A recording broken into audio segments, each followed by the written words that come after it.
Office meeting room. It is modern and of average size. And on the table sit Harry, Jed, and Jenny. Harry speaks. Is that? Oh, Yeah. Oh, sorry. Great start. So when I finish this presentation, you immediately get up and go through the targeting strategy. I am aware of that, Harry. Then when that's done, we move to the summing up. I'd never have guessed. Jed, we have to win this deal tomorrow. There is no room for error. Relax, we'll be okay. Sometimes I don't think you take this seriously. Oh, I take it seriously, all right. I just don't see what we gain by running through it 6 times. Well, sit tight, because we're about to go for a 7th. Are we? Well, good luck with that. Jed gives a sarcastic smile, rises, and leaves the room. Hey, come back. Unbelievable. You can hardly blame him. You've been lecturing him this all afternoon. Lecturing. You're supposed to be equals here. You act as if you're somehow senior. I am senior. Well, you're 10 years older.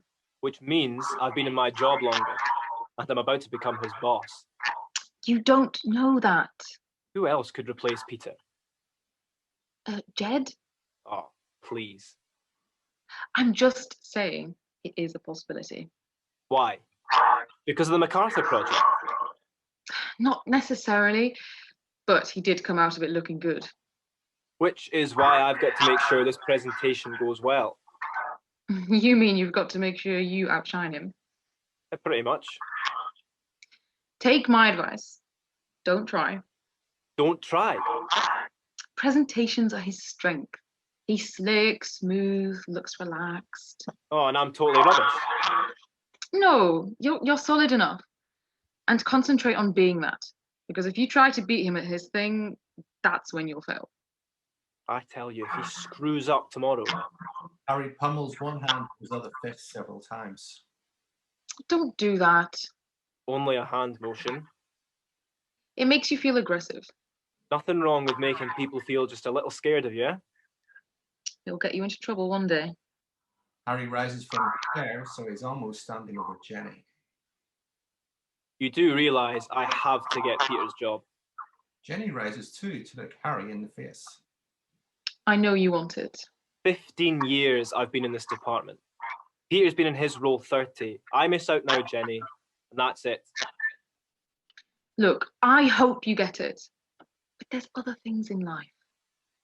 Such as? Outside interests, friends, family. What? With both parents dead? And no partner? Okay, sorry. The only thing I have is my career. And you know how hard I work. Much longer hours than Jed.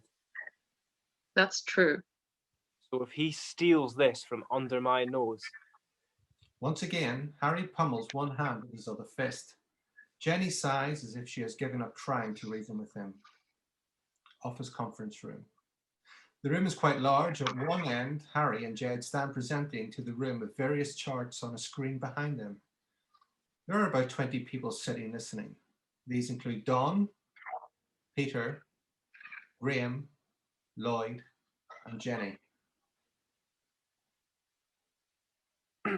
So, if your company chooses to go with us, that is what we can offer.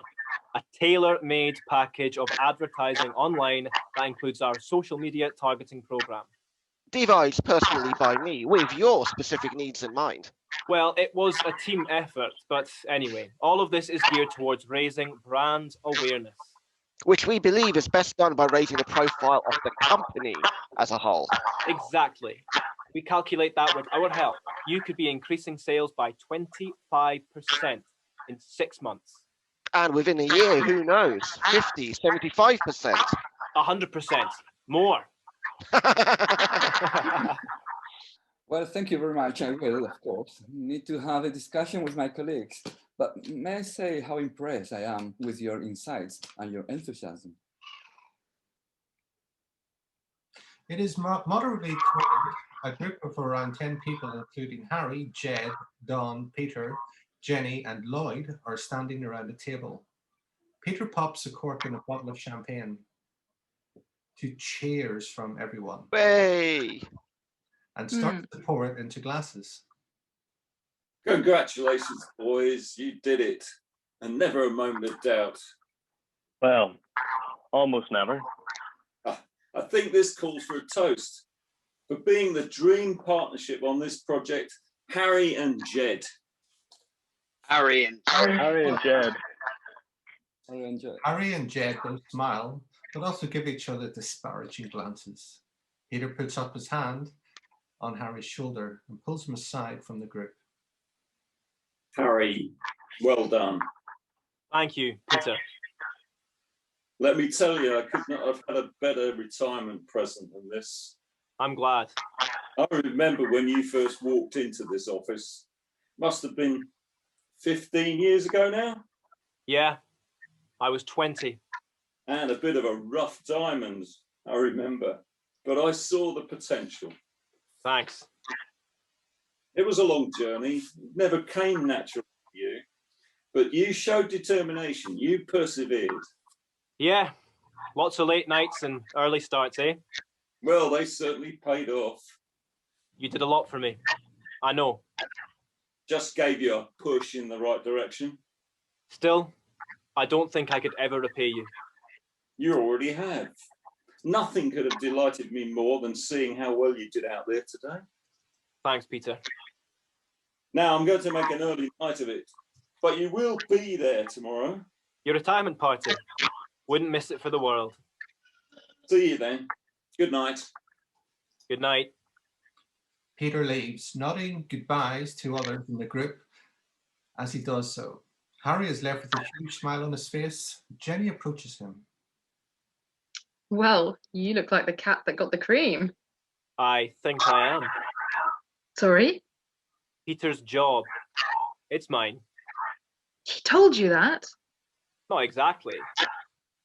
What did he say? Just how well I'd done today. He could have said the same to Jed. Well, thanks for the vote of confidence. I'm just saying, don't get carried away. Why not? Thinking about it, it's not even a competition between Jed and me. He's 25, for heaven's sake. He's good. There you go again. I'm sorry, but is it even Peter's decision? If he recommends someone, they're not going to say no. So when do you find out? Next week sometime. Don approaches Harry and Jenny. Okay, I'm going to call it a night, but well done today. Thanks. Don departs. He didn't sound that enthusiastic. After the way you two carried on in that presentation. What? Oh, come on. I'm better than him. No, I'm better than him. It was embarrassing. We got the deal. Yes, because what you were promising was good, but you could have lost it with that. Peter didn't say anything. What was nice, sweet Peter going to say the night before he retires? Are you just going to pour cold water on everything tonight? I'm sorry, but you have to control how you behave with Jed. That'll be easy. Once I'm his boss, he'll just have to do as I say. Jenny sighs and smiles at the same time and puts a hand on Harry's shoulder as she walks back to the main group. As Harry also moves back to the group, he finds himself staring face to face with Lloyd. Oh, hi, Lloyd. Lloyd speaks in a precise but stilted manner that makes him instantly feel unlikable as a character. Hello, Harry. So, did you enjoy today? No, not really. Well, everyone else loved it. I had problems with some of the things you said. Such as? You claimed that you could increase sales by 25% in 6 months, but the research suggested that range was 19 to 23%. Close enough. No, If you had said 23, you could have argued you were close enough to the midpoint of 21, but you cited a figure 2 points above the upper limit. Lloyd, what exactly do you get out of being like this? I just think honesty is important. Of course it is, but our business is advertising. How you promote, how you persuade, that's part of the job. Even if it means sacrificing the truth. Just remind me why you were there today. You're IT, aren't you? And there's an IT representative on every project. But for something like this, you weren't really involved. I read all the documents. I also researched what they said for myself. Yeah, of course you did. In fact, it surprises me what you didn't say. There were precedents in the Stillhurst and Caister projects that you worked on for what you were proposing here. How do you know about those? I read up on them too. You just, spend your whole life reading. Some of your proposals for market penetration were very similar to those you pursued in the Stillhurst project. You could have cited these and made your presentation even stronger. Hardly remember what they were. Yes, the project was several years ago, but you should always stay on top of these things. Oh, is that the time? Don't you need to be going? Yes, it's getting late. I think I will be on my way. Well, don't let me stop you. Lloyd nods a goodbye and leaves. Harry lets out a huge sigh of relief. He now finds himself standing next to Jenny. Is it just me, or is that guy really, Harry mimes strangling someone with his hands. Don't start that again. But he's intolerable. He's a good worker. Trust you to take his side. But I admit, he can be a bit intense. Don't say. Jenny and Harry sit down at the table a little way apart from the remainder of their group. Jenny now shows more sympathy and liking for Harry's manner and quirky habits, though she still attempts to rein him in a little. Wouldn't you just love to see him suddenly disappear? Not really. What would be the best way to do it so I didn't get caught? Is this going to be one of those occasions when you spend the next hour hypothesizing on how you might go about doing something that you will never actually do? Might be. You are one obsessive guy, Harry Sterling. That's why you love me. I just don't know what's worse, being obsessive in your career or obsessive in your fantasies. But it could be done. There are millions of unsolved murders out there. All I know is if I committed one, I'd get caught. And so would you. But would I? You see, I was thinking about this. Ugh, great. And there's surely a good chance I wouldn't. I hope you're not going to put your theory to the test. Just think about it. To get caught, 3 things would have to happen. First, someone's got to read the signs. That means they've got to find a piece of evidence and then interpret it correctly. How likely is that? Pretty likely. Really? We all talk about surveillance and stalking, but most of the time it's the other way around. We want attention, but don't get it. Sorry? Think of small businesses. Think of singers and artists. They all put phone numbers on their websites because they're dying for people to contact them. Maybe they've all had to put up with one nuisance person, but most of the time they're doing everything they can to get people to call them, and they're disappointed when they don't. And your point? Most of us struggle to get attention even when we seek it. So if I did nothing to attract it, all manner of things might go unnoticed. But moving on, even if someone did stumble across a piece of evidence, there's still a long way to go.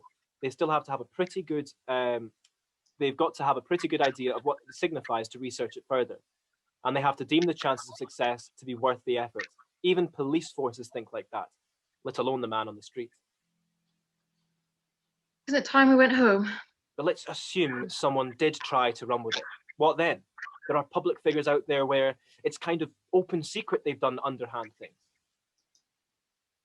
because when they take steps to muddy the situation, when they're the ones with the lawyers to stack the odds in their favor, when most people in a position to do something about it don't want to, who is going to touch them?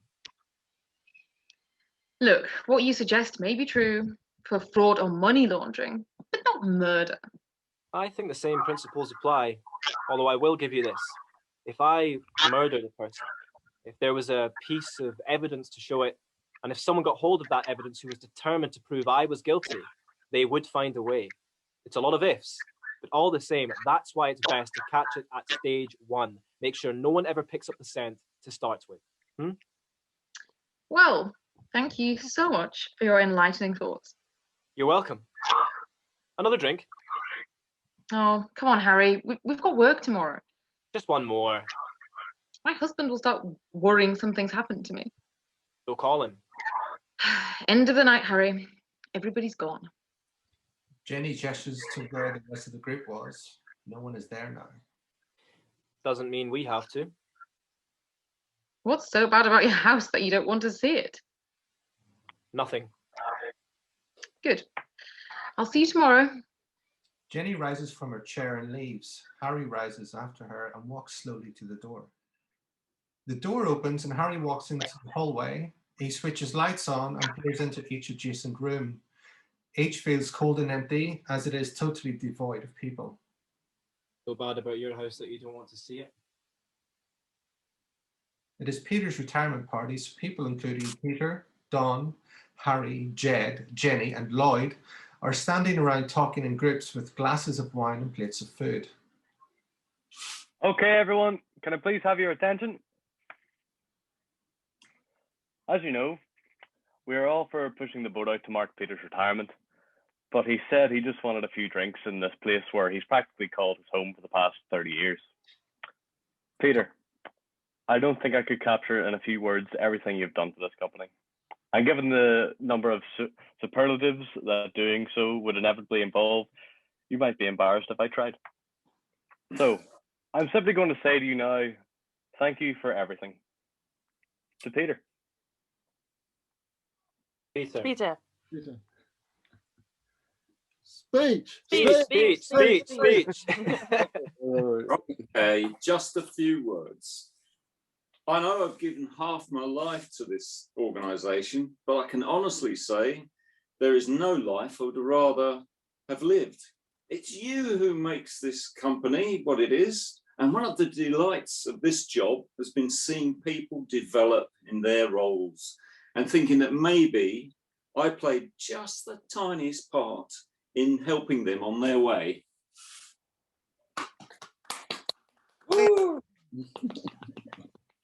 So in that vein, I'm going to do something that would not normally be done at this point, but I've checked with Don and it's okay.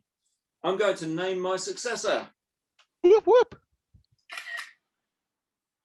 Of course, it wasn't officially me who made the decision, but let's just say I'm glad the powers that be accepted my recommendation.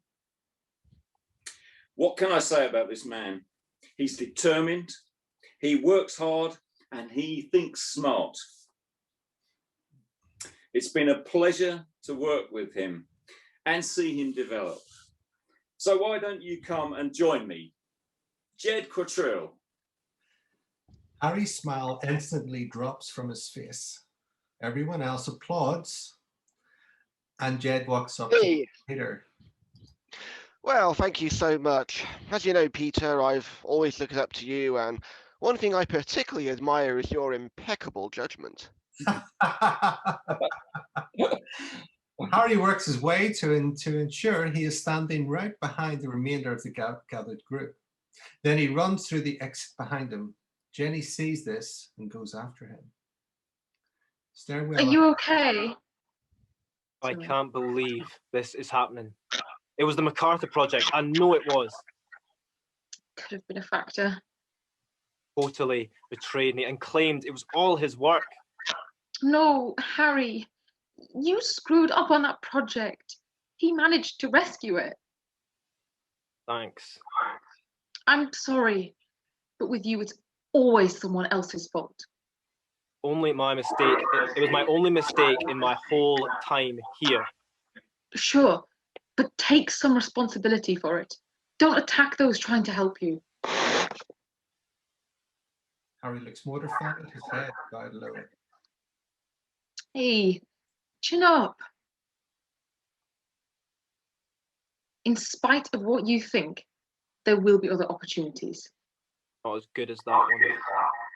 But they will be there. Come on, look to the future. Don't dwell on the past. Learn from it. Harry raises his head and smiles. Yeah, you're right. New man. Interior open plan office. Harry enters the office area. Jenny follows, but does not stay with him after this. The speeches have finished and people are standing around laughing and conversing. Harry looks around and spots Jed among a group. Harry walks over to him. Hello, Jed. Oh, hi. Can I have a word? Sure. In private. Okay. Harry and Jed head towards the door and exit through it. Harry and Jed enter the stairwell. So what did you want to say? Congratulations. Thanks. Do you need privacy to say that? Well, there was something else. Something I want to show you. Now you've got this promotion and all that. What? It's in my car. Okay, do you want to go and get it? No, I need to show you in the car. Oh, please. Come on. It'll only take a minute. I'd had better. This has kind of turned into my party. Harry and Jed begin to descend the stairs in the stairwell. Underground car park, a minute later. The car park is below the office block where the company's offices are. Harry and Jed walk towards and reach Harry's car, which is fairly grand. Harry opens the driver's door and looks as if he's about to get in. So, what is it? You've got to get in to see it. You're kidding me. Jed gets in the passenger side as Harry gets in his side and shuts his own door. Now close the door. Hey, what is this? Just want to take you somewhere. The car pulls out of the car park and into the street. Harry's car hurtles through the streets. It is dark outside. I thought you said you had something to show me in your car. Yeah, my car is the means to show you it. Stop it now. Whatever it is, I'm not interested. Only take a few minutes. Have you had anything to drink tonight? Few glasses. Nothing to worry about. A worried Jed reaches to put his seatbelt on. Road bridge, 2 minutes later. It is dark. The bridge is over a river with another bridge over the same river visibly nearby. Harry and Jed stand on the bridge looking out on the view. Harry's car, parked half onto the bridge's pavement, is near them. Both are now calm and no one else is around. That's why I love this place. One way you're staring at the city, the other it's just nature. Standing between the two, you feel insignificant, yet kind of special. I guess. It's a good place on an important day like this. Just come and breathe it all in. Well, thanks for sharing it. Jed starts walking towards Harry's car, but stops when Harry says his next line. Tell me something. Did you know you had the job before Peter announced it? No. Well, not officially. Aren't you going to say thank you? Haven't I just done that? No. Say thank you to me for taking it so well. Taking what so well? Oh, you mean you thought you might get the job? What is that supposed to mean? It means you were never in the running. That can't be true. Sure, if I hadn't been around, it might have gone to you, but it wasn't some close run thing between us. Says who? Well, let's see. Peter, Don, who else do you want? Right. Okay. Harry jumps onto the parapet of the bridge.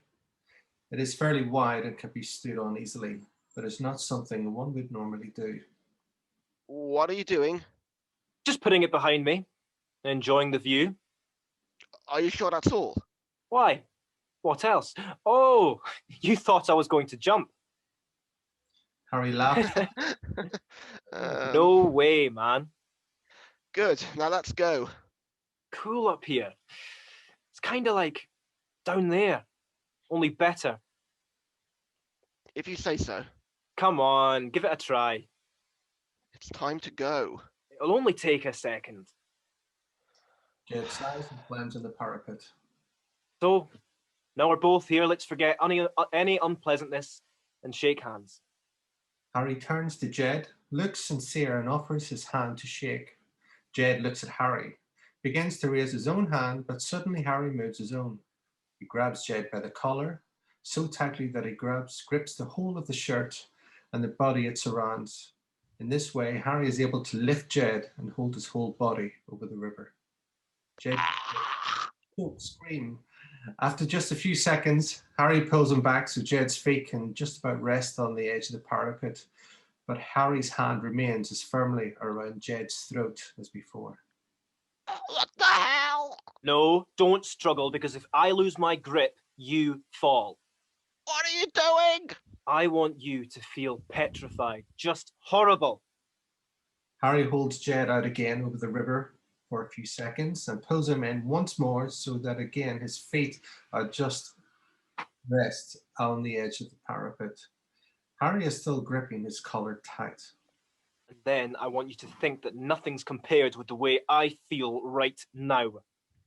What are you talking about? To spend the last 15 years of my life working every hour God sends to get where I want to be, only to have it stolen by someone who's never had to work hard for anything ever. Harry pulls Jed in again so his feet can rest as before. That's not actually true. Feels true enough to me. You're a madman! All the more important you don't put a foot wrong. Harry holds Jed out again before pulling him in as before. You're not going to get away with this. Really? Who's around to see me? I can still report you. This is pretty extreme. If you told anyone, they wouldn't believe you. I'll tell them anyway. Like some asshole trying to discredit his rival for the job. You weren't a rival. Are you sure about that? Harry holds Jed out again. Would you maybe like to revise that last statement? Harry brings Jed back in again. All right, it was a close contest. I respect you a lot. Please, I don't want to die. Okay, fine. What? I think you've learned your lesson. Jed nods his head as much as he can, with Barry's hands gripping his collar. You have learnt it? Yes, of course. Yeah, I think you have. Or should I give you one more, just to be sure? No, no need. Yeah, I think I should. You can't be too careful. Okay, one more time. Harry holds Jed out again. Suddenly, Jed's shirt, which Harry is still gripping tight at the collar, gives way and rips totally.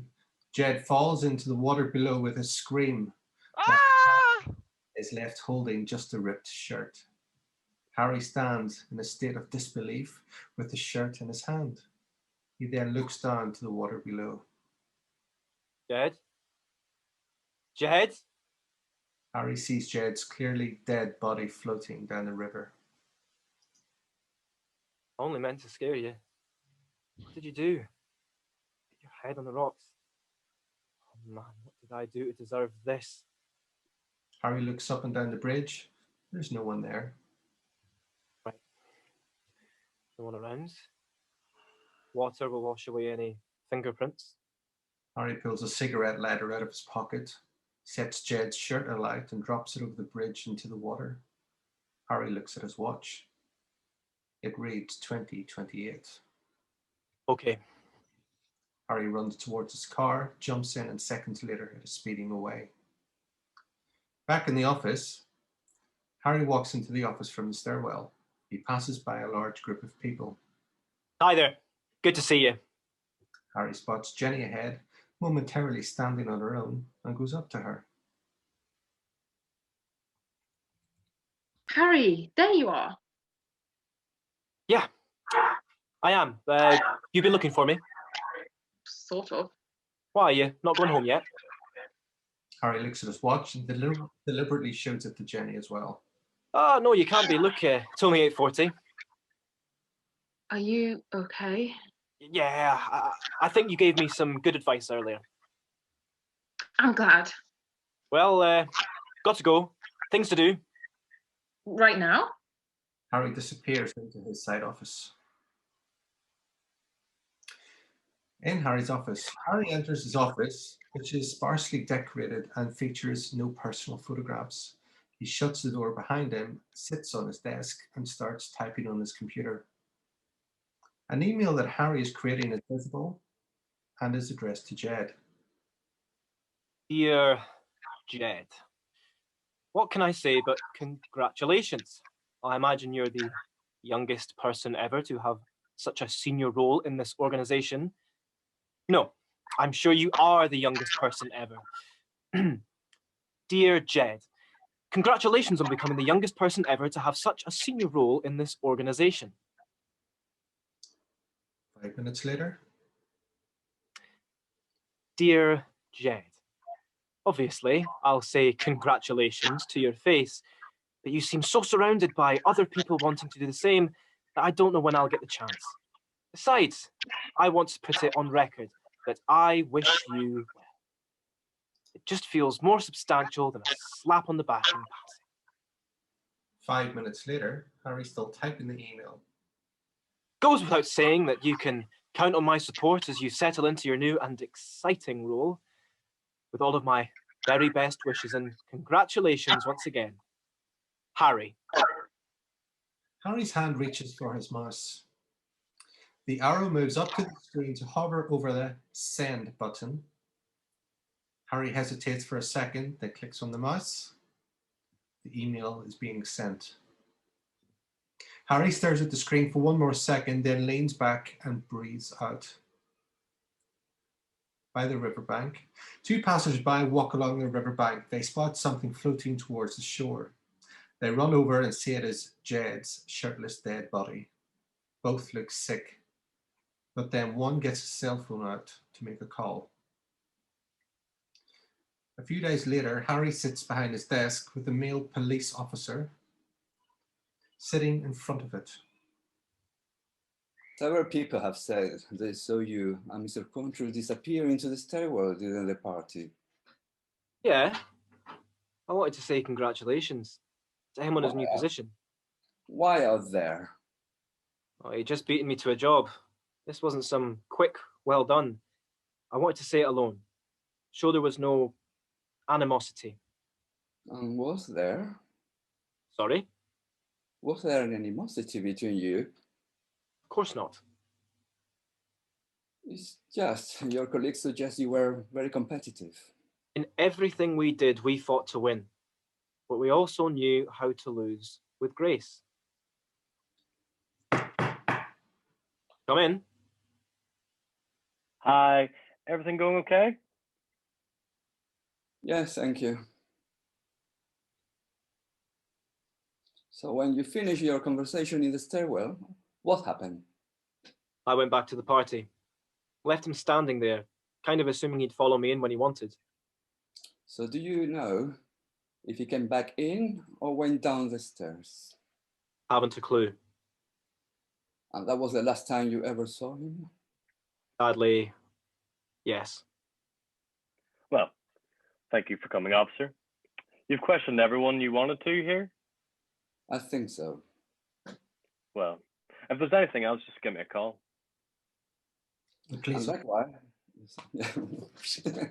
and likewise, if anything else occurs to you, please contact me immediately. Of course. The police officer nods goodbye and leaves the room. So, how'd it go? I don't know. It felt kind of stressful. Why? It looks like I was the last person to see Jed alive. That has to make me a suspect. Don't be silly.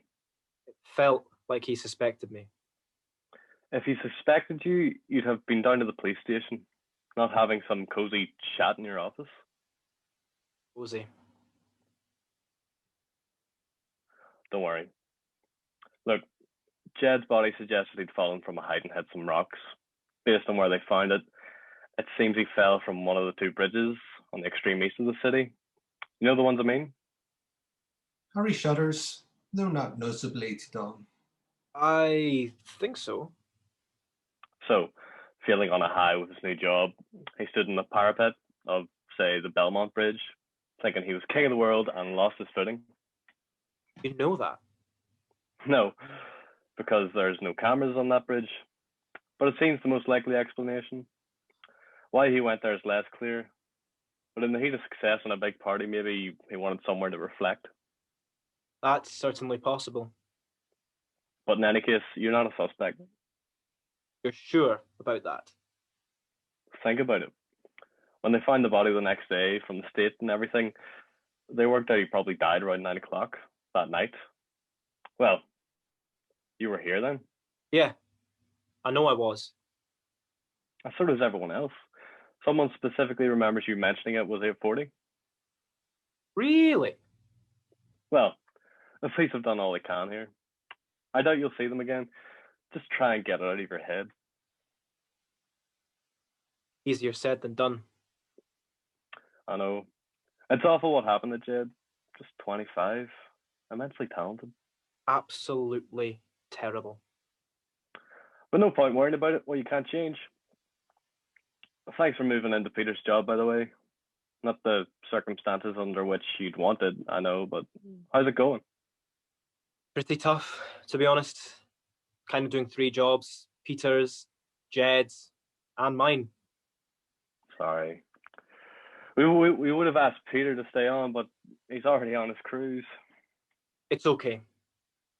Look, you need to de-stress. Let's go for a drink tonight. Harry hesitates. Come on, you need it. Okay. Thanks.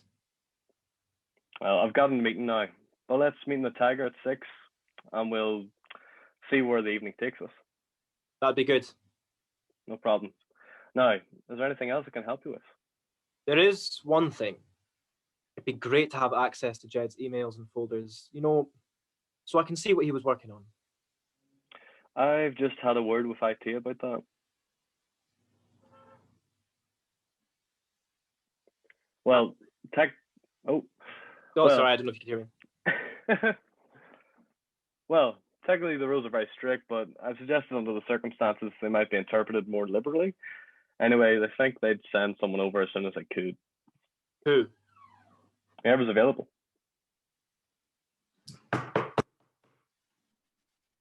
Could be them now. I'm in. The door opens and Lloyd steps into the room. Harry frowns. Oh, hello, Lloyd. You're here to help Harry with access to stuff. Yes, I am. Well, I'll leave you two to it. Harry, any problems, let me know. Don leaves the room, shutting the door behind him. Lloyd's speech is as precise and stilted as before. May I sit down? If you want. So, are you able to help me? Perhaps, but there are several things that we need to work through. I would have thought, given the situation, you tried to be as accommodating as possible. I just need to ascertain a few facts. Such as? Well, as far as I can tell, there are 4 main projects Jed has files on that you might need. The Purser, the Penton, the Ives, and the Gower. How do you know all this? I do my work thoroughly. So, if I organised access to the related documents, would you be happy? I want to see everything. It's all the little bits of information that pop up in places you weren't thinking of. To grant access to anything, we must have a very strong justification. All right, I'll settle for those. How quickly can I get them? There was one other thing. What? You wrote an email.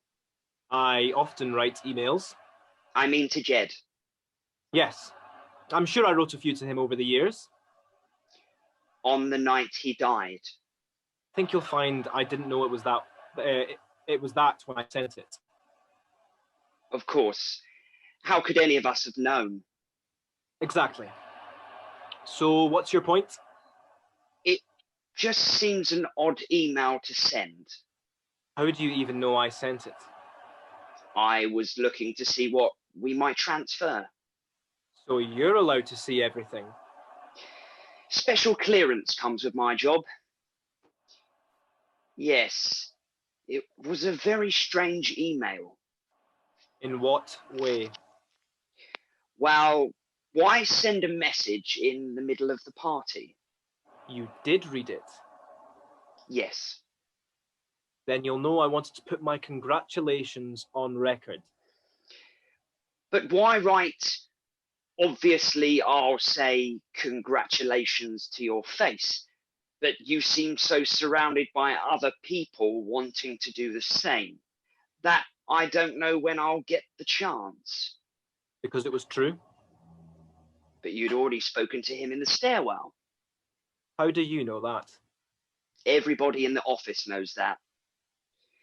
And you saw him surrounded by people at 8:50. No one had seen him for over half an hour by then. I don't see why you're asking all these questions. There are other odd things too. Odd. You start by saying, "Dear Jed," but every other email you've ever sent just said, "Jed," no "dear." I wanted this one to feel a bit more formal. You've written emails to virtual strangers without using "dear." Come on. People write in different styles for different purposes. And it contains no typographical errors.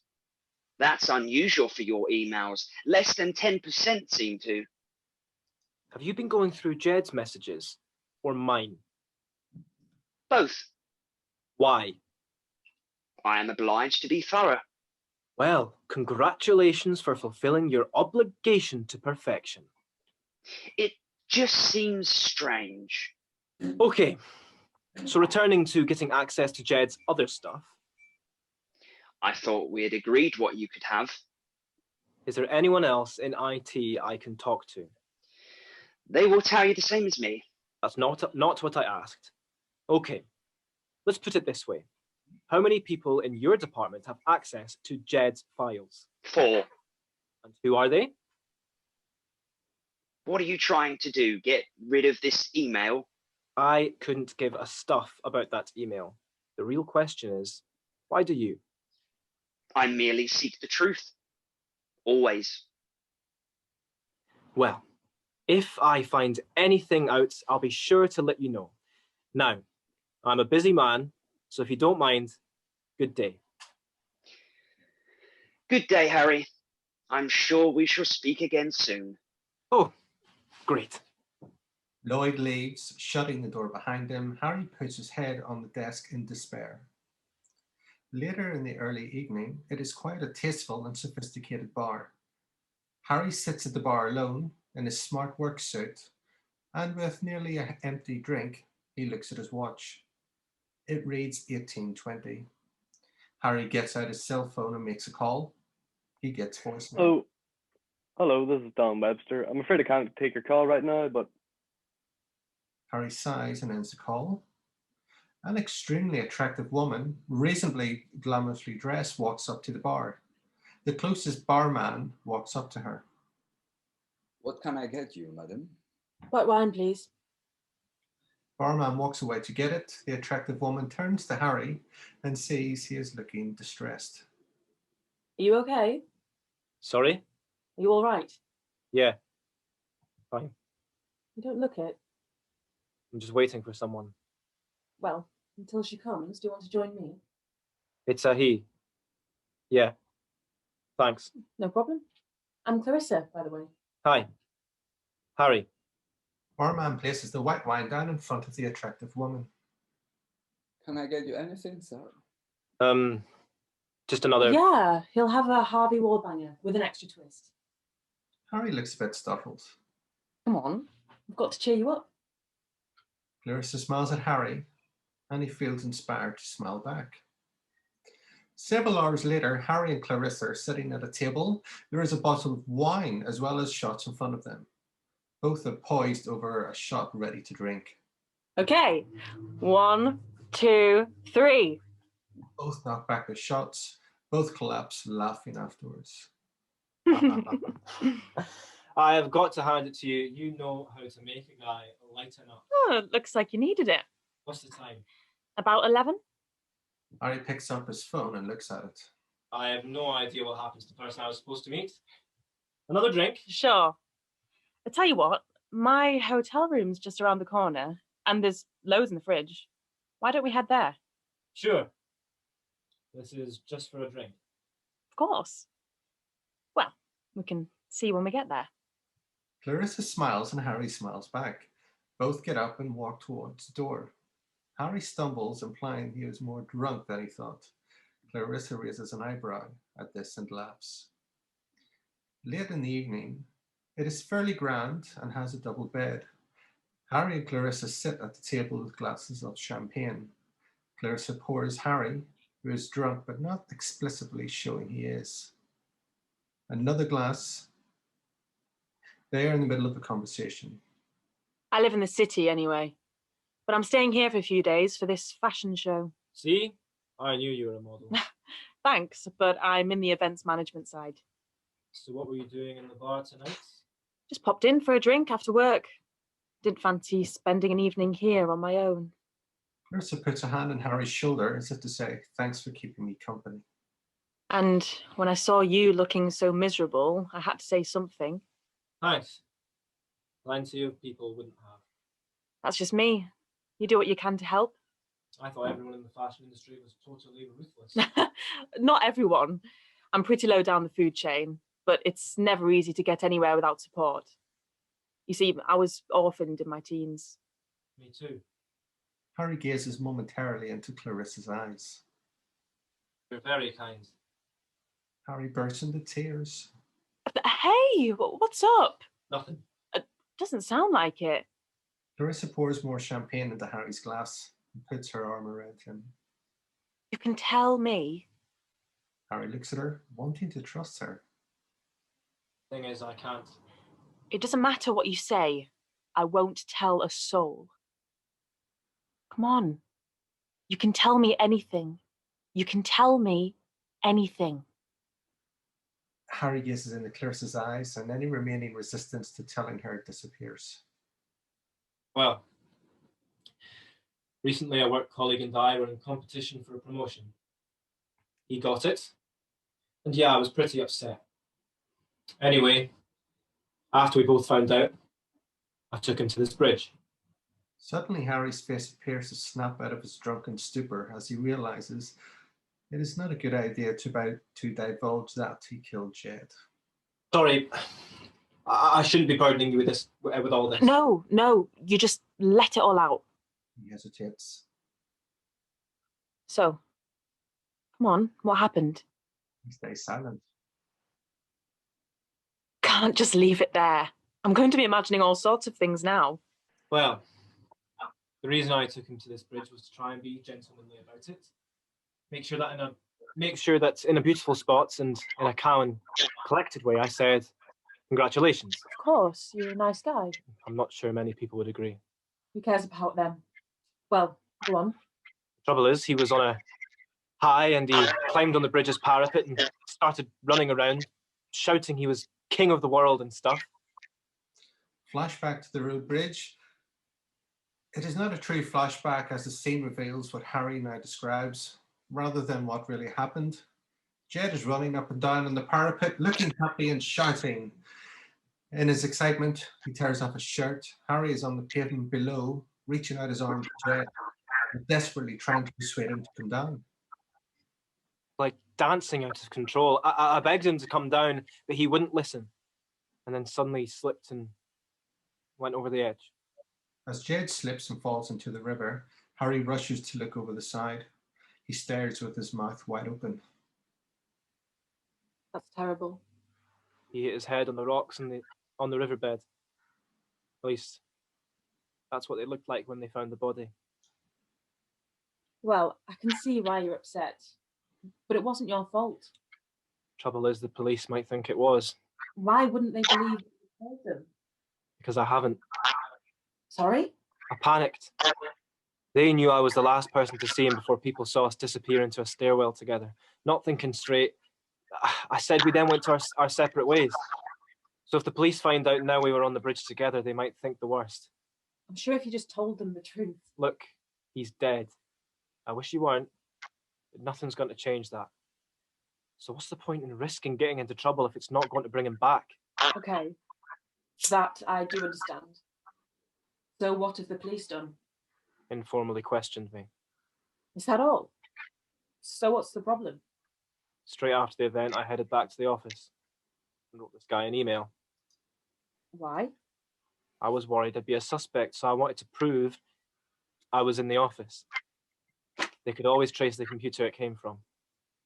And? In my panic, the style I wrote it in was untypical for me. Well, who's going to be going through a dead man's emails? Someone already has. Oh, And he's raised it with me that it looks suspicious. and with anyone else? I'm not aware of anyone else who's seen it. And if they did, would they spot anything odd? Who knows? The irony is, I wrote this email to protect myself. Now it looks like it could expose me. Okay, I'm going to be honest. When I invited you here, I had more than just a drink in mind. Clarissa nods towards the double bed. Oh, But I've changed my mind. I think it's best if you leave right now. frightened to be with me. Clarissa rises from the chair. No, but think about it. By law, I'm obliged to tell the police what you've told me. Otherwise, I'm committing a crime. You said... Of course, I'm not going to, Thanks. but it means we have to cut off all ties. I'm taking a risk too, but it's low if there's no evidence we ever met. So we don't swap numbers, I don't take your business card, and we never meet again. Sounds a bit drastic. We're ensuring it never occurs to anyone we had contact in the first place. How do I know you won't go to the police anyway? Well, I'd have to do so tomorrow, because if I did it any later, I'd be in trouble for withholding information. So... If the police aren't knocking on your door in the next 24 hours, you'll know I haven't. Well, that's going to make tomorrow comfortable. Look, I was going to go to the police. Look, if I was going to go to the police, would I be helping you? I don't know. Are you? Okay. A lot of companies have policies that when someone dies, you wipe all their documents, emails, everything. Really? I've no idea, but it sounds plausible. You know, if someone's dead, it's a mark of respect not to know anything they did in work time that they shouldn't have been doing. They shouldn't have done, sorry. So if I argued that we want to be sure nothing embarrassing comes to light. Exactly. Like that. Good. Now leave. And if I get a taxi back, and if you get a taxi, oh gosh, good. Now leave. And if you get a taxi, pay in cash, right? Right. Obviously, I won't see you to the door. Of course. Clarissa leans over and kisses Harry. Good luck. Thanks. Harry walks over to the door, opens it, and looks around. Okay. Coast is clear. Harry Goodbye. disappears. Harry moves swiftly along the hotel corridor as he looks around to check no one is about. He takes out his phone and sees there is a message on it. The text reads, "Hi Harry, so sorry about tonight. Got caught up with some things. See you at work. Dawn." Harry shrugs before hurrying on his way. The next day, the office is of average size. Jim sits behind his desk while Harry sits in front of it. They're in the middle of a conversation.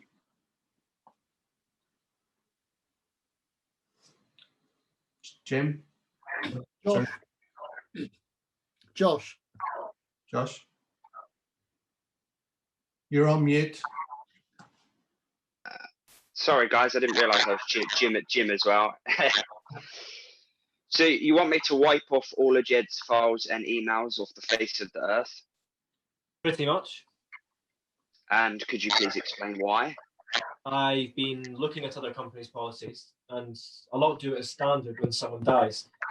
They believe the risk of losing anything important is outweighed by the risk of finding something that might be of embarrassment to the deceased or their family. I'm aware of them, and what we do here is based on a balance of risks. So tell me, do you feel there are things you need that Jed's files might help with? No, I think I'm okay. It's just I understand you were very keen to get hold of them. Well, I've managed to find some things from other sources. And do you think there might be things in Jed's files that could cause embarrassment from either a personal or professional viewpoint? I have my suspicions, but I don't know anything specific. And the point is, I don't want to find out. Naturally. Well, I think we can see our way to deleting everything of Jed's. No. Just like that. The truth is, Don was in here this morning arguing the same. Why didn't you say? I just wanted to hear your thoughts independently. But if he's keen from a managerial viewpoint and you feel you'd lose nothing you need, then we can go ahead. When will this happen? This afternoon. So if at 9 o'clock tomorrow I wanted anything of Jed's, it would be impossible to access it. Yes. Are you having second thoughts? Not at all. Just nice to know it will be done swiftly and efficiently. The next morning, Harry is sitting in front of his computer. The arrow is seen to move towards the screen in files entitled Quantrill Jed. The box flashes up reading, "Error, the files you're attempting to access cannot be found." Harry smiles and then looks towards the door. And if the police haven't come by now, they never will. Harry breathes out in relief. He starts typing away on his keyboard as if happy he can just get on with his work. Suddenly, there is a knock on the door. Come in. Jenny enters. Hi, Jenny. What can I do for you? I just wanted to show you something. Okay. Or rather, it's something I thought you should be aware of. Fine. What is it? You'll have to come with me. Harry, without fuss, rises and both exit the office. Jenny and Harry step up into the open plan part of the office and walk over to Jenny's desk. Jenny points to her computer and Harry stares at the screen. An email reads, "Dear Jed, obviously I'll say congratulations to your face, but you seem so surrounded by other people wanting to do the same that I don't know when I'll get the chance." In other words, it is the email that Harry sent Jed. It arrived in your inbox. 9:01 this morning. Harry slams Larry hard against the wall and pulls him there. No one else is around. Just what the hell are you playing at? I wouldn't do that if I were you. Oh, you wouldn't, would you? You do not want to give the impression of being someone who lashes out. Harry backs off. Yeah. Okay. So tell me, what is your precise aim? In what? Well, one minute everything of Jed's is deleted, the next someone's received an email that I sent him. He remains silent. Oh, come on. You're not telling me it wasn't you.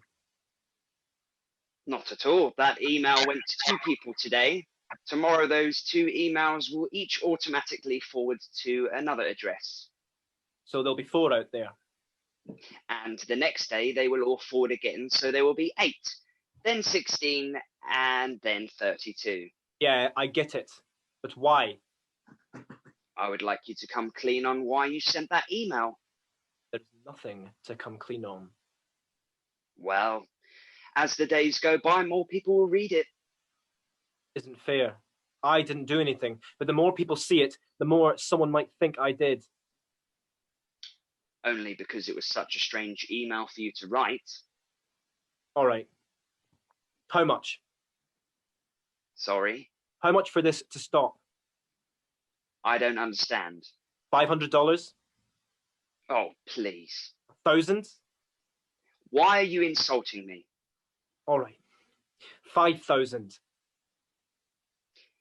Do you honestly think that I would sacrifice the truth for $5,000? Lloyd begins to walk away. Yeah? Well, don't think I'm just going to keep upping the offer. Lloyd turns around. Take my advice, Harry. Have a long, hard think about everything.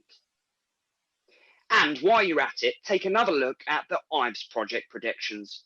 The ones I saw were a total mess. Lloyd walks away, leaving Harry standing silently. The cafe is the type people would frequent on lunch break from work and is moderately crowded.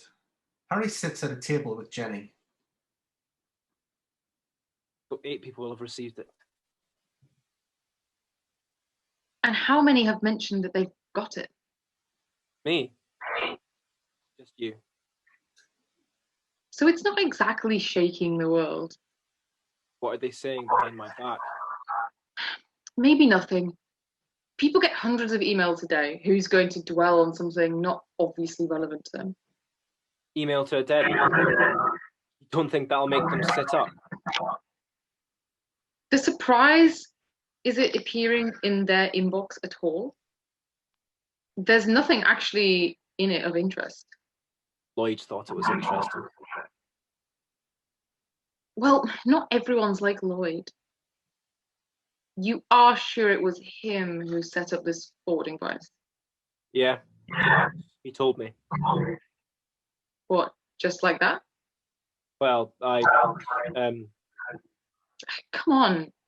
What? kind of pinned him up against the wall. It was only for a second, realised soon enough. Unless you realise you shouldn't do it before you do, it's not soon enough. He'd have told me anyway. So he wanted you to know it was him. Why? He's blackmailing me. Really? Seems strange to try with something that shows nothing. Why he's doing it like this. He thinks the more people see it, the more likely someone will get suspicious and kick up a fuss. And then, irrespective of the fact I've done nothing wrong, life will get very difficult. Well, as you said, you're innocent, so there's nothing to worry about. Easier said than done. If I were you, I'd forget it and focus on the day job. You must have plenty to occupy you there. Can't say that again. But you can say that again. The following morning, Harry walks through the open plan office. Looking around as he does so, he sees a small group of people talking and grows tense when one of them seems to gesture in his general direction. Harry tries to glance at every computer screen he passes by. In front of one, he bends down a little to get a closer look. To the consternation of the worker sitting in front of it. Can I help you? No. Sorry. Harry walks away towards his office. Half an hour later, Harry is frantically typing away at his computer. He glances at a paper on his desk, sighs, and types even more frenetically. The telephone rings. Harry breathes out and answers it. Hello? Hello? Harry puts the receiver down, sighs, and stares at the computer once more as if everything is getting too much. Come in. Door opens and Don enters. Hello, Harry. Hi, Don. What's the score? Don sits down. Just wanted to see how you were doing. Fine, thanks. Really? Of course. Because I wouldn't think any less of you if you were struggling. Thanks, but it's all okay. That's good. Because at the moment, this department is so depleted, if anything happened to you, we'd be sunk. Things will change soon. I'm afraid that for various reasons, there's going to be some delays in recruiting anyone. Oh. Which is all the more reason I can't afford anything to happen to you. I understand, but... Harry breathes out and looks as if he might even collapse. Well, The truth is I can't keep this up much longer. Hey, that's okay, but what specifically is the problem? Everything. It's also, I don't know, you just wonder what the point of any of it is anymore. Okay, let's calm down. And I'll suggest a few ways you can ease your workload. Go on. On the GAR project, don't bother doing the risk assessment. That's mandatory. No one ever asks to see if you've done one unless something goes wrong. So just make sure nothing does, and we're sorted. Okay. On the Purser project, don't bother validating the budgetary figures. Sorry? Again, nobody checks you've done it. And usually we validate figures, we end up with less favourable ones.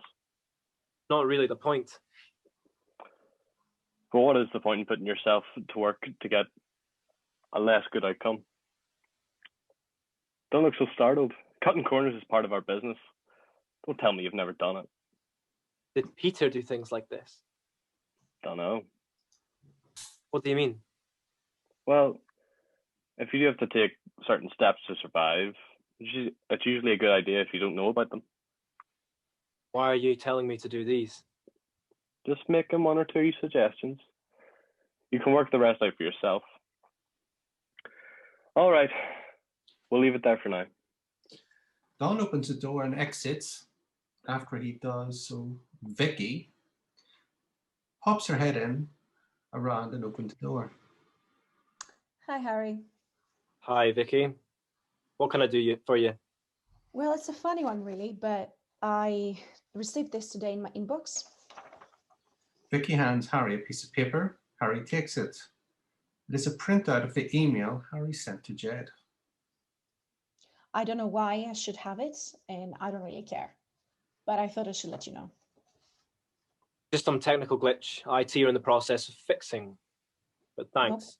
No problem. Just thought it was better to tell you than not tell you. Of course. Okay, I'll see you. Vicky leaves the office. Over day 4, 16 emails and only 2 people who have paid any attention. Or only 2 have taken the time to tell me. Heaven knows what the others have done. It is a fairly busy street and Harry and Jenny are walking along it. Harry is looking gloomy. Come on, it'll all blow over.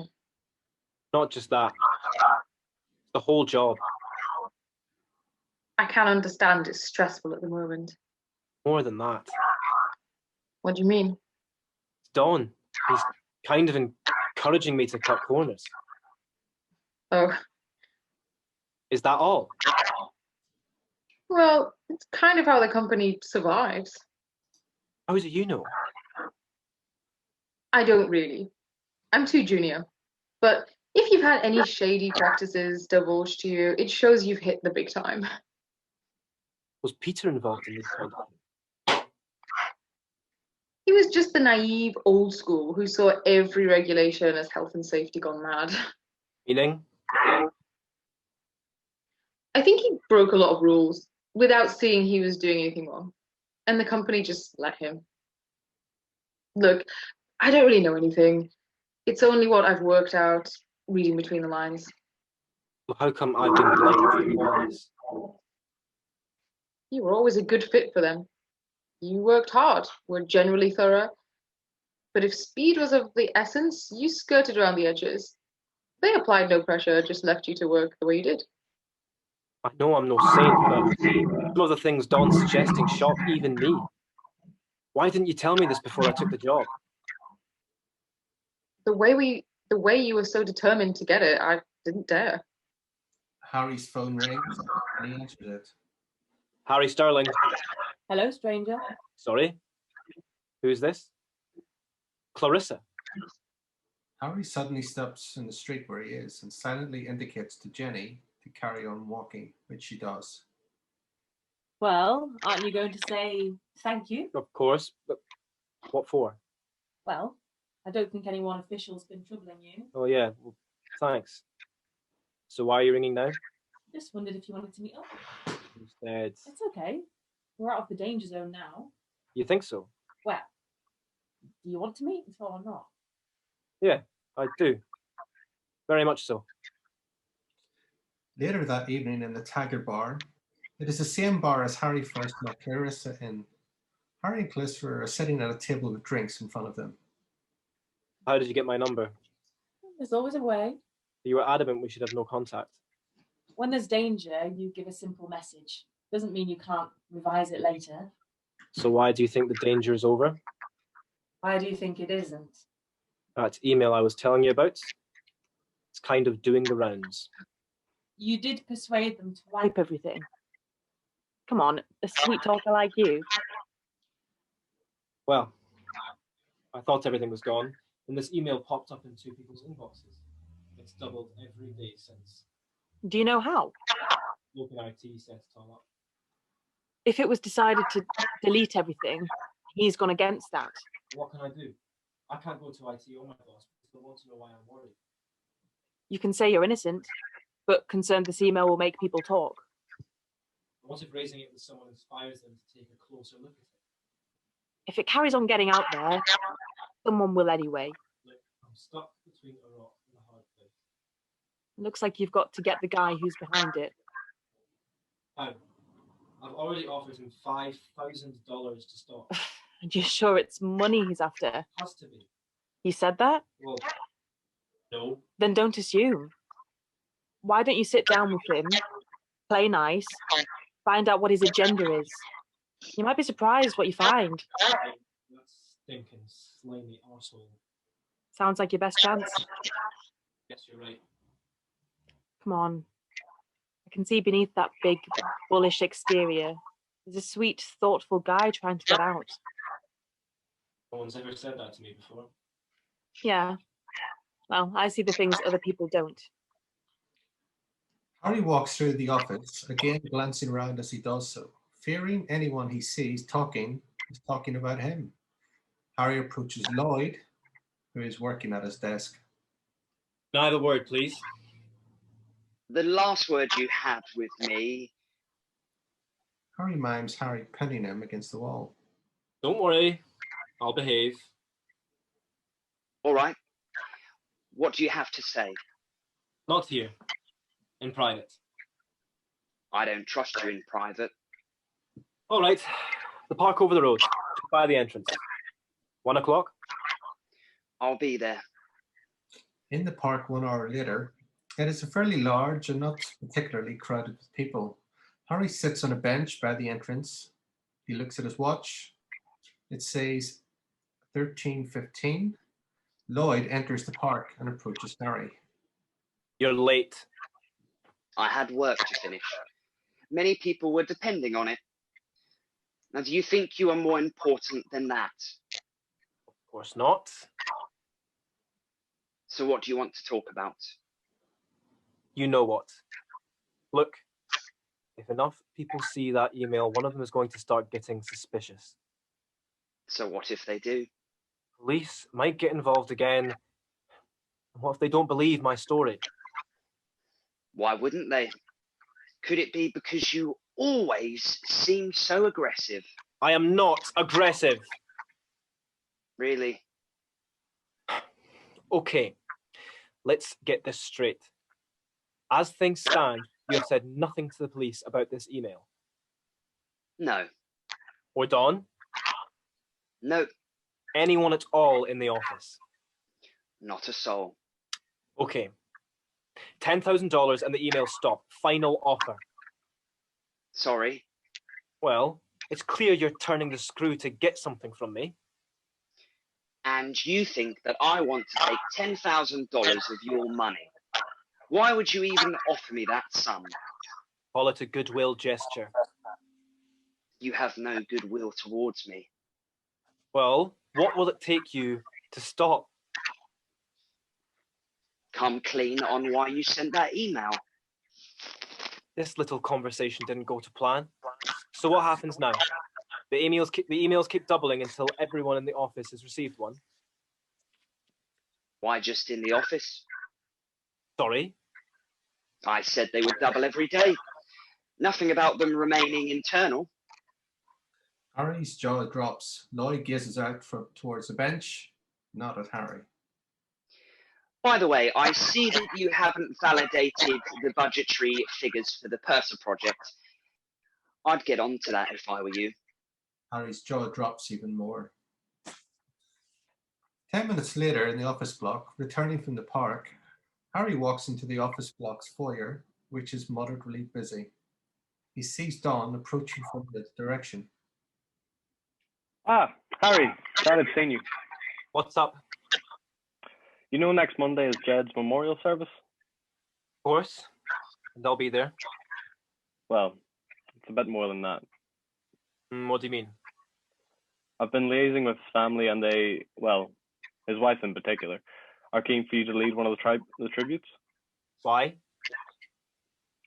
They say work is a key facet of his life, and who better to talk about it than his closest colleague? I have the option to say no. Not without upsetting an already grieving family. If I give some sugar-coated words, they'll just sound false. Everyone in the office knows we didn't interact like that. You're in advertising. You'll find a way. One gives Harry a friendly slap in the arm.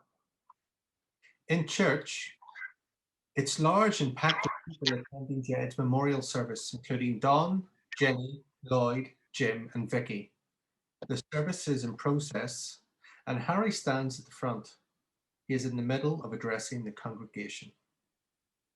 People may have looked at Jed and me and thought we spent half of our lives at each other's throats. But if there was ever any rivalry between us, it was because we recognized each other's talents. I, for one, know that Jed set the standard to which I should myself aspire. Harry looks around the church. He sees Jed's wife sitting tearfully in the front pew on the end. Her children are next to her.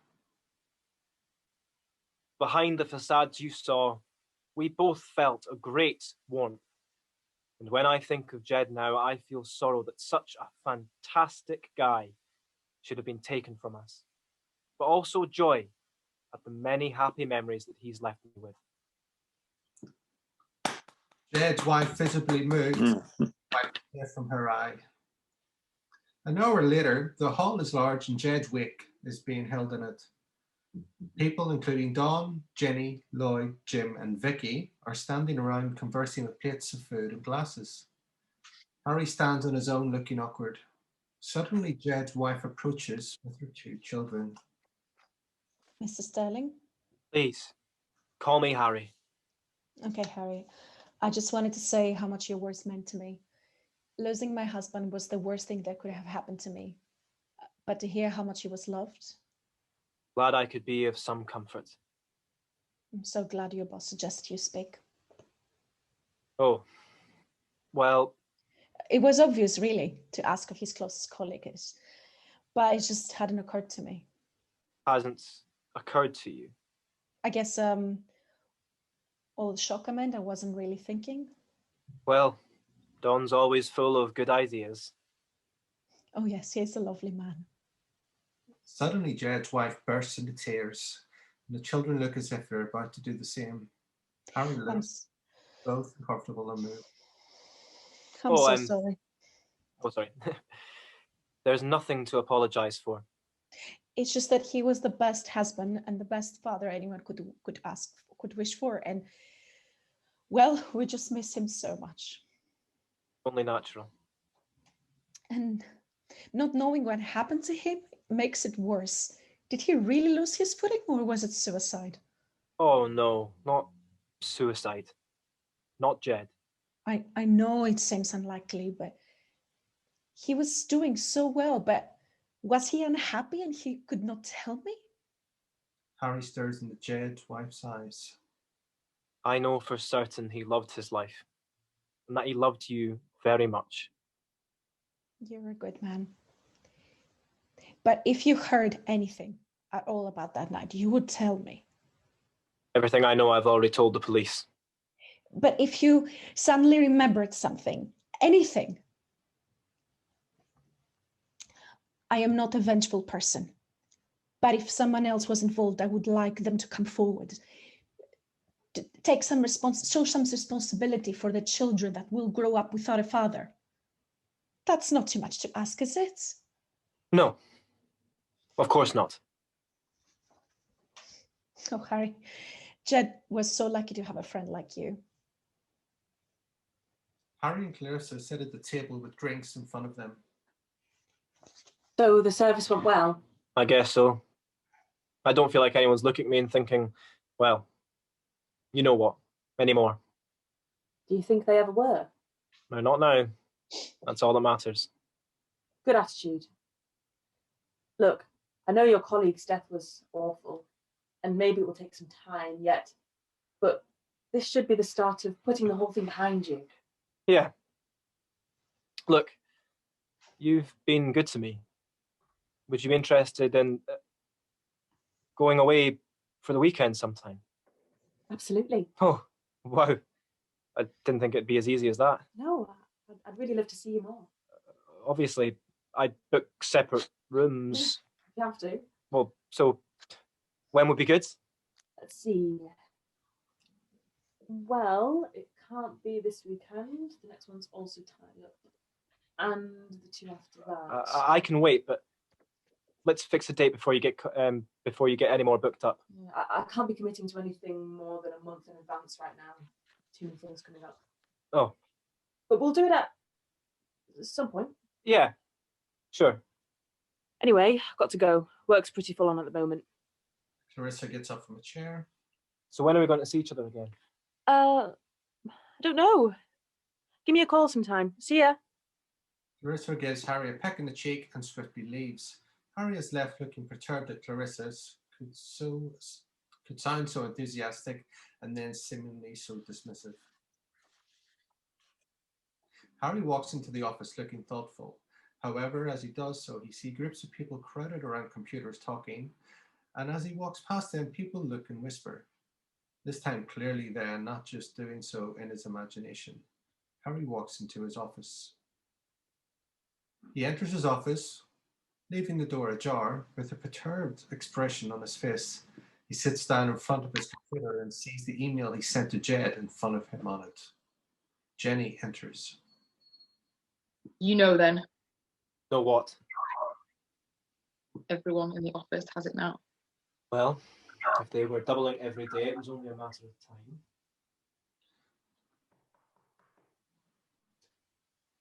Oh, hi, Vicky. You don't mind me popping by?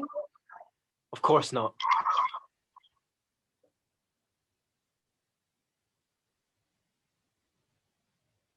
Oh, sorry. I was just leaving. Are you sure? Yes, really. Jenny leaves, closing the door. So what's the score here? What do you mean? Oh, come on. You must know everyone's got this email now. Well, you said it was a technical glitch that IT was fixing. They can have done a very good job if a week later everybody's got it. And thinking about it, I wouldn't call it a glitch at all. Why not? It's just that when something gets sent out, it is either from the sender, obviously, or the original recipient forwarding it on.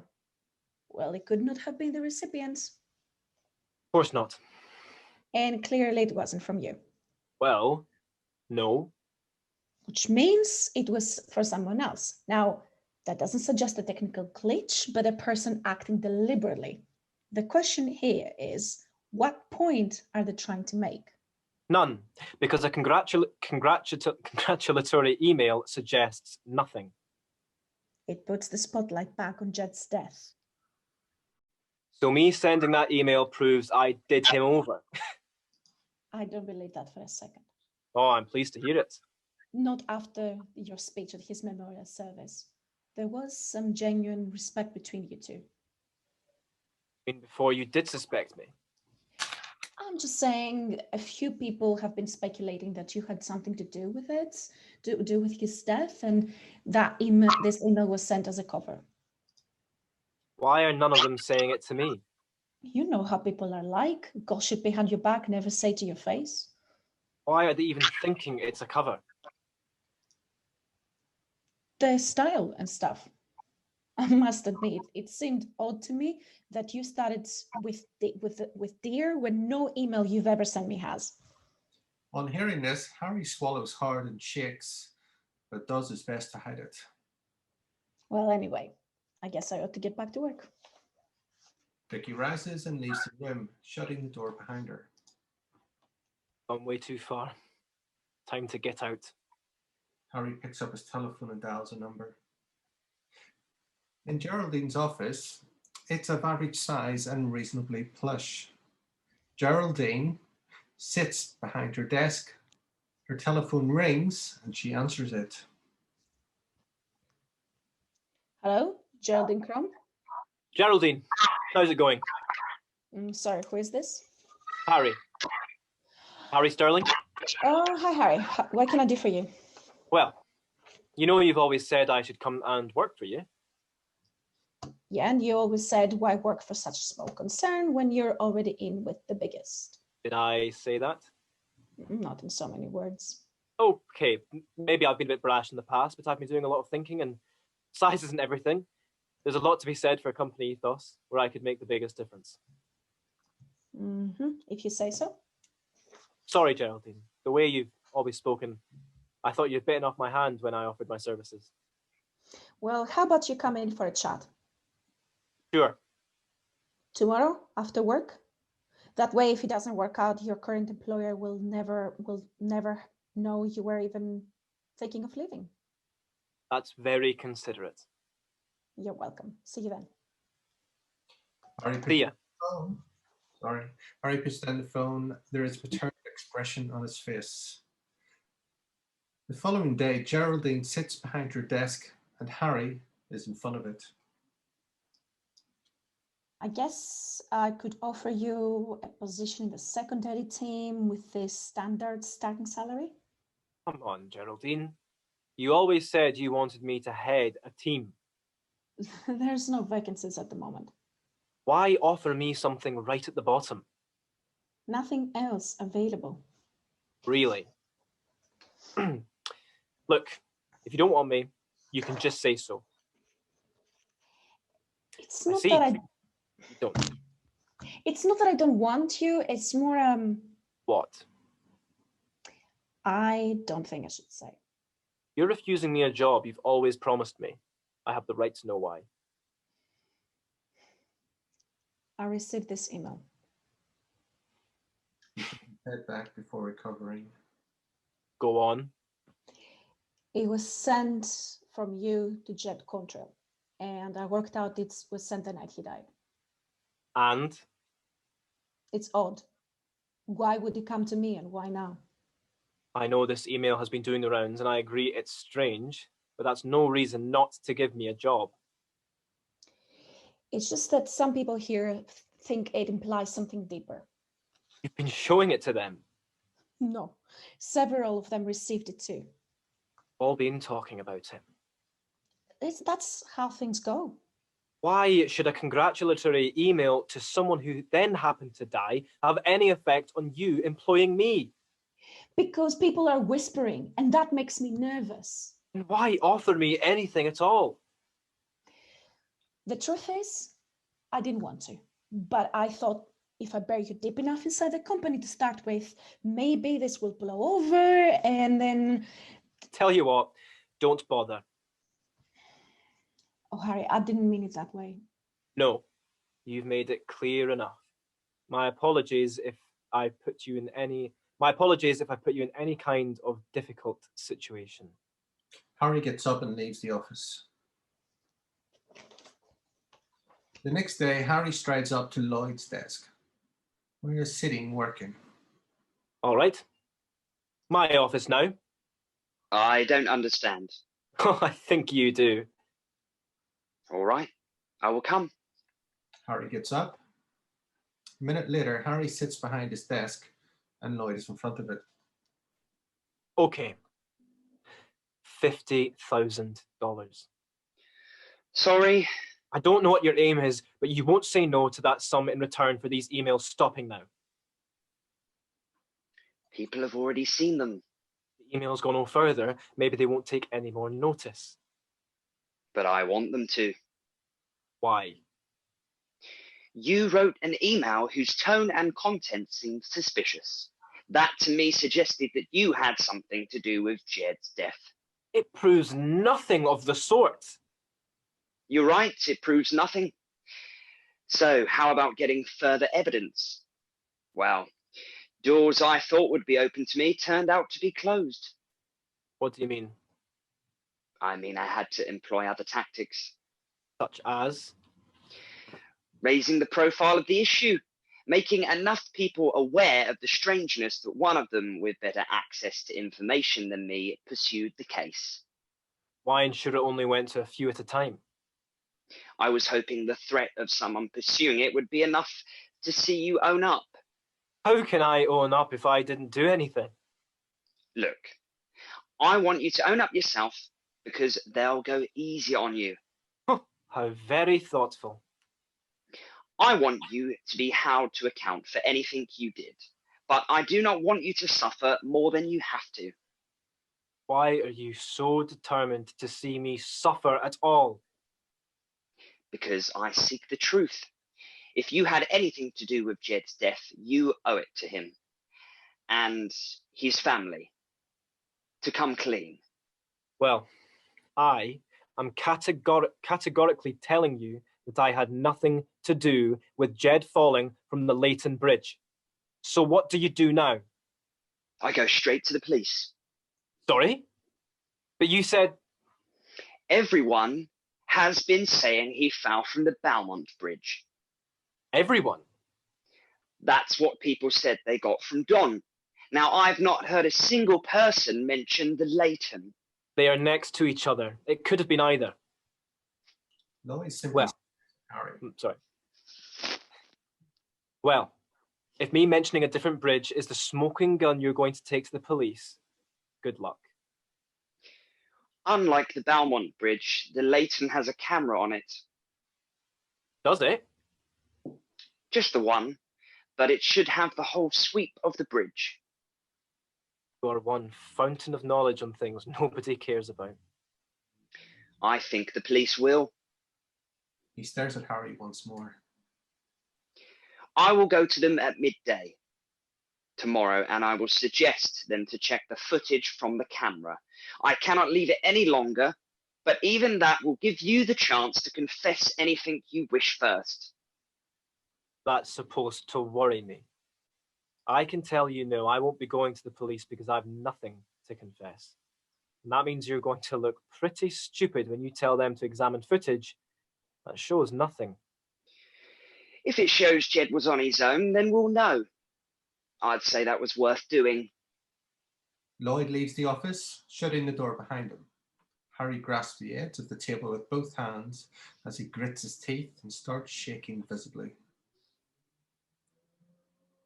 Harry emerges from his office to the open plan office and walks as swiftly through it as he can to get out of place. Harry walks down the street, gazing anxiously at everyone who passes, as if he suspects they're all looking at him. Harry sits on the bench shaking with anxiety. Harry tosses and turns in bed in the dead of night. Else for it. Just nothing else for it. Harry enters the area with a sense of purpose. He walks past Lloyd's desk to see that not only is Lloyd not there, but it is entirely clear. None of Lloyd's photos of personal possessions are there. Harry walks into Don's office and knocks on the door. Man. Don is sitting behind his desk. Harry enters and shuts the door behind him. Ah, Harry. Have you got a few minutes? Sure. Well, what is it? Rather a delicate matter. Delicate? Oh, you mean confidential? Well, Because in that case, we should continue this conversation elsewhere. why? Just out of the heat of the office. How about the park? Okay. You head over. I'll see you there in 10 minutes. Definitely town. I mean, it's kind of urgent. Of course. And don't worry, Harry, whatever it is, I'm sure we can fix it. At this, Harry gulps as he thinks what he has to tell Dawn. In the park 10 minutes later, Harry anxiously walks around in circles at the entrance to the park. Dawn walks into the park. There you are. Now, before we go any further, you said this was delicate. So do you think you should say anything at all to me? I have no choice. We always have a choice. Doesn't feel like it here. Harry, I would seriously urge you to consider whether to say a single word more. I don't even know what I have to say. Whenever I hear the word delicate, I wonder if I'm better off not knowing. Harry is silent for a second. Then he takes a deep breath and says, I killed Jed. Dawn remains silent for many seconds before he speaks. Tell me something I don't know. Dawn turns away and begins to walk along the path in the park. Sorry? Harry chases after Dawn for just a few strides until the two are walking next to each other. Well, come on, it was pretty obvious. Why weren't the police all over me? Okay, not that obvious. But when Jed's found dead and no one knows what happened after he saw you in the stairwell, it was a fair bet you knew more than you were letting on. Didn't you say anything? What good would that do? Jed was dead. Nothing was going to bring him back. So I was faced with the choice of keeping you so the department could survive, or seeing it collapse as the only person left with any knowledge went to jail. Weren't you taking a risk? Of course, but one I could control. Who do you think suggested the police come to the office and interview everyone they needed in one go? Stand. If they'd asked you down the station for questioning, I'm pretty certain the interrogation would have been a lot more thorough. But sounding cooperative and nonchalantly suggesting they could get everything in one visit here, I could control what came out. How? I could walk in the interview before they started asking any really awkward questions. Flashback of Harry's office. Harry sits with a police officer. The door opens and Dawn enters. Hi, everything okay? Sergio? Mute.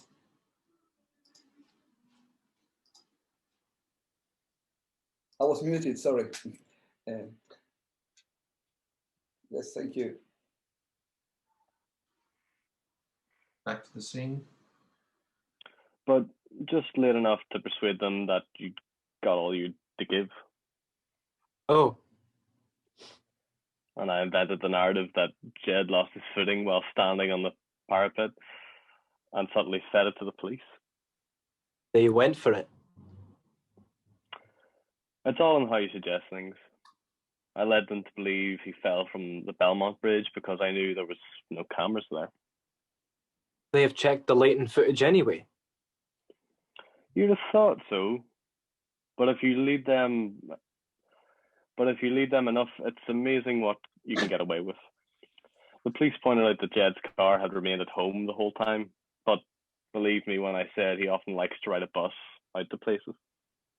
But if you suspected me, why were you happy to have a killer in the office? I did take steps to check it was merely an accident. You know, so I could be sure you weren't inclined to bunk off any more of my staff. Did you too? I hired someone who goes by the name of Clarissa. Oh. What? Flashback to the hotel room. Clarissa and Harry are seated at the table. It doesn't matter what you say. I won't tell a soul. Come on. You can tell me. You can tell me anything.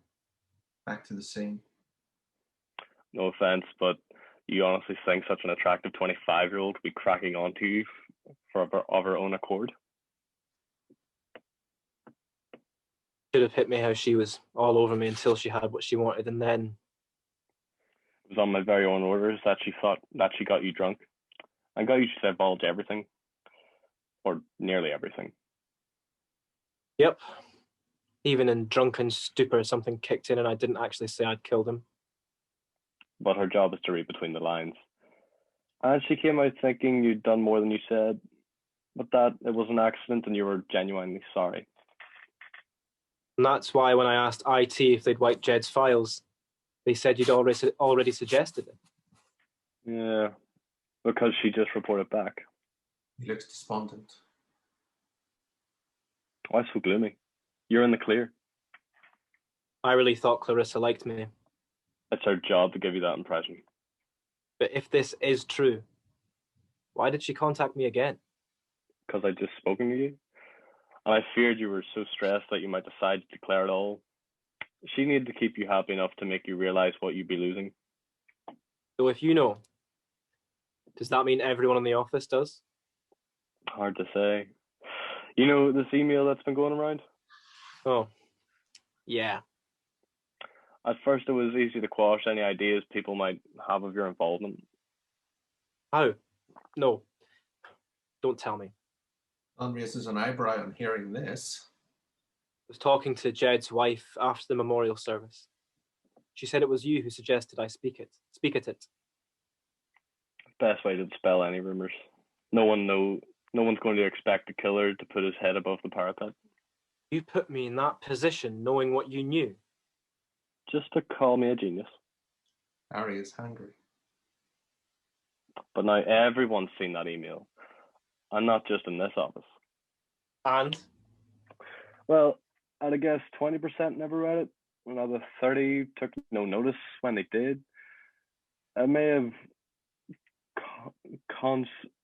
I may have consciously registered with another 30%, but they didn't think it signified anything. While the final 20% immediately jumped to the conclusion that you killed him. Great. 20% of a lot of people is still a lot of people. Sure. But by the time they talk to others, I feel like the whole world, but it's still only whispers. No one's done anything about it. They might. I think it will have all blown over in a few days. Very much doubt that. Well, there won't be any more emails. I've got IT to put a stop to whatever program Lloyd was using. Oh, you know it was him. Of course. I wish I'd done it earlier, but I didn't want to risk drawing attention to anything. Lloyd's about to go to the police. No, he isn't. He was dismissed last night. What for? Fraud and embezzlement. Admitted those? Of course not. But we'll have to say something. Why not misappropriating email resources? At least he was guilty of that. Because then someone might have asked why. The man's future. And do you really care about that?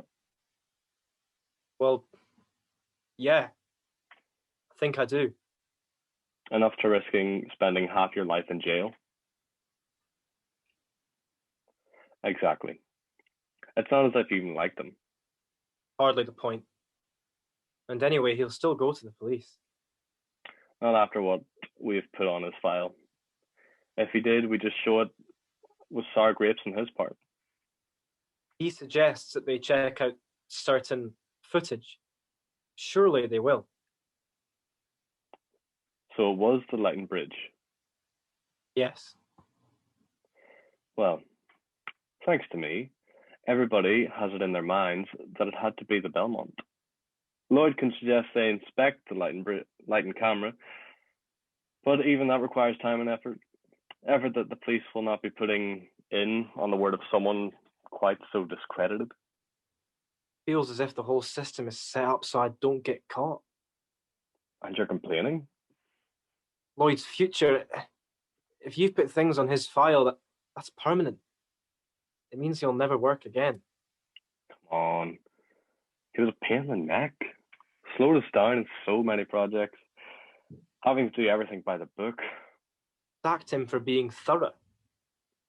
We were wanting to get rid of him anyway. You provided the push. You know something? I started out thinking he was trying to blackmail me. I realised he only wanted the truth. Oh, I'm sure. The company has done everything it can to turn its back on it.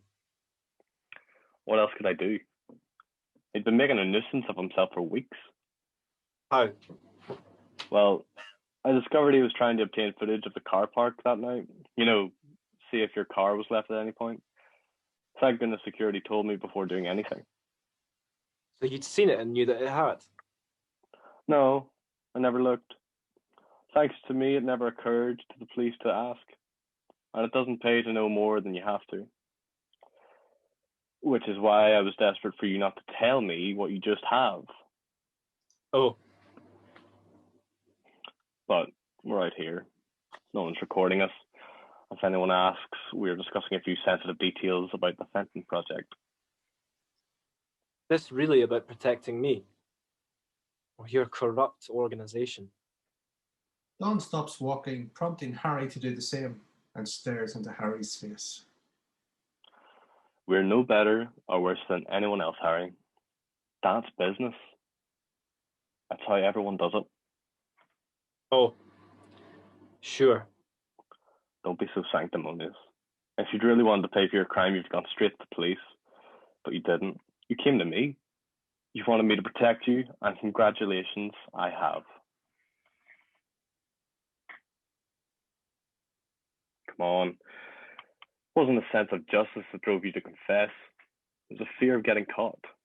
Well, I'm assured you won't be. So be happy and get on with your job. That's that. Yes. Because that's the only way it can be. Don walks on, leaving Harry standing there with a perturbed expression on his face. Later that day, this is the street where Harry lives. Harry emerges from his front door and is locking it when Clarissa comes running up. Harry, What are you doing here? you weren't returning my calls. Do you blame me? Harry turns away to walk down the street, but Clarissa follows, so they end up walking together at a brisk pace. Don told me he told you. Did he give you my address as well? Really, Harry, it isn't how you think. You lied to me. I know. It's kind of my job. So it's your job to tempt and mislead? I was actually helping you. How? I was ascertaining it was just an accident, which means Don was happy to keep quiet and you wouldn't go to jail. I guess. And I guess I was stupid to think someone as beautiful as you would ever go for me. Don't say that. I like you. More than like. No. Sure. I'm even laughing at my naivety. You enticed me to your bedroom, then suddenly you've got what you need, and it's get out of here. Okay, that's true, but then I couldn't get you out of my head. Why do you think I contacted you again? Because Dawn asked you to? Yeah, but I was glad of the excuse. I'd have done it anyway. So how come the idea of going away for the weekend repulsed you? It didn't. I'd love to do that. So much that you managed to find an excuse for every weekend coming up. There weren't excuses. It's just the nature of my job. Which you lied to me about. No, I do work in the fashion industry, but I'm pretty low down. I have to do this private work just to make ends meet. There's really nothing else you could do. Not that pays as well when you've got no one to support you. Oh. And most of my assignments don't seem as serious as this. You mean they don't involve covering up a killing? Exactly. I've gone out on a limb for you, and you know why? Because I know it was an accident, so there would be no point in punishing you. And because I really like you. You mean I reached the worst point in my life? And finally someone likes me. It kind of looks like it. Did you hear about the employee who distributed the email? Don told me, after he'd sacked him. I'd absolutely nothing to do with that. I swear. Still wrong. I commit a crime. And he's the one who pays. It's an unjust world. But what can you do? Something. Surely. Short of turning yourself in, there's nothing you can do. There's nothing you can. Harry suddenly stops walking. What if I did? No. Seriously. It wouldn't make any difference. Don's glad to see the back of Lloyd. He wouldn't be reinstating him, whatever you do. Come on, you said yourself if there's nothing you can do to change what's happened, there's no point in becoming a martyr. I guess. Besides, I like you way too much to ever want to risk losing you. Sweet and thoughtful. That's how you described me. And you said I was the only one. Well, turns out I was right. I would love to be the man you see me as. And I'm sure you can be. Yeah. But not in the way you'd like. What do you mean? Look, I would love to take you by the hands, walk into the sunset and all that, but being a good person means showing them some responsibility. There's people in this world I owe that to. If you feel anything for me, don't you owe me something? I would give you everything I have. I can't be the person you think so highly of if I'm living a lie. I still don't understand.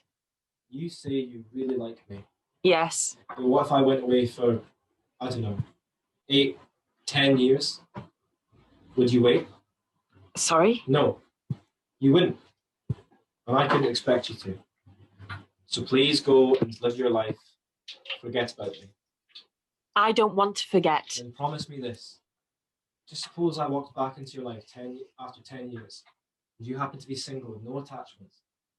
Remember how you felt about me today. Sounds a strange promise. But you do promise? Just if I'm away. All right. I promise. Thanks. Simply knowing that makes me feel I can, well, see whatever transpires through.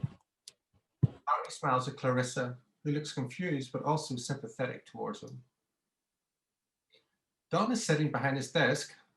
His telephone rings and he answers it. Hello, Don Webster.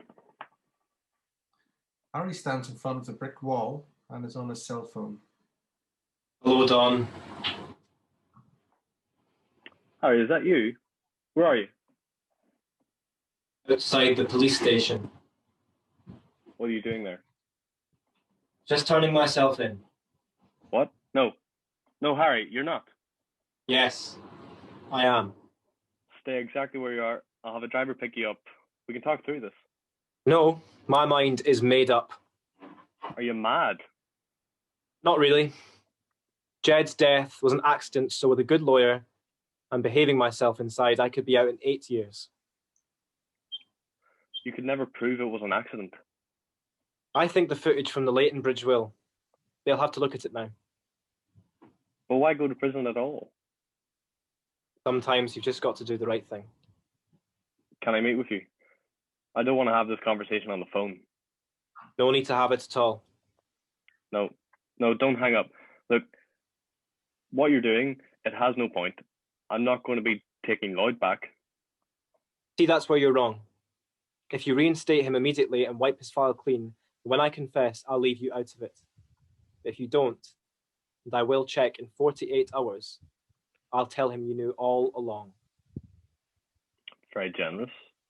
But without you, your department will collapse and dozens will lose their job. This isn't just about you, you know. Sorry, I wasn't clear. Lloyd won't be getting his old job back. He'll be taking mine. At least now I know you're joking. What on earth does he know about it? Hearing him talk these past few weeks, more than enough. But and now I see just how rotten this company is. It'll be good to have someone in the position of power who won't tolerate a comma out of place. How about Lloyd gets his old job back, you come back to yours, and we say no more? Let the corruption continue.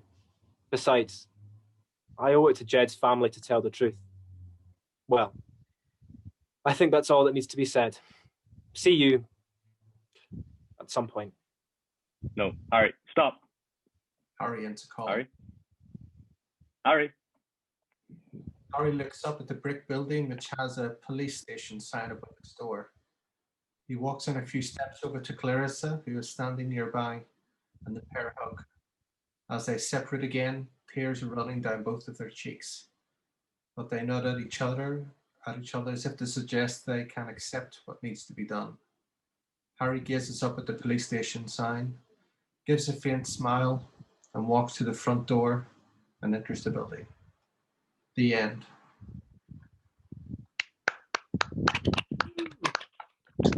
Well done, everyone. that was a really cool story, and I love everyone playing a part in this. I think it was awesome. Thank you. Cheers for hosting, guys. Yeah, thank you. Yeah. Very much. Thank you, Sam. Yeah, cheers everyone. Good luck to you all. Fun. We'll love it. See you again sometime.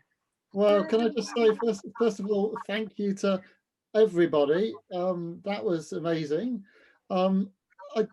Part of me doesn't want to single people out, but I think Xander's just won a marathon, so I think he kind of needs a special kind of applause.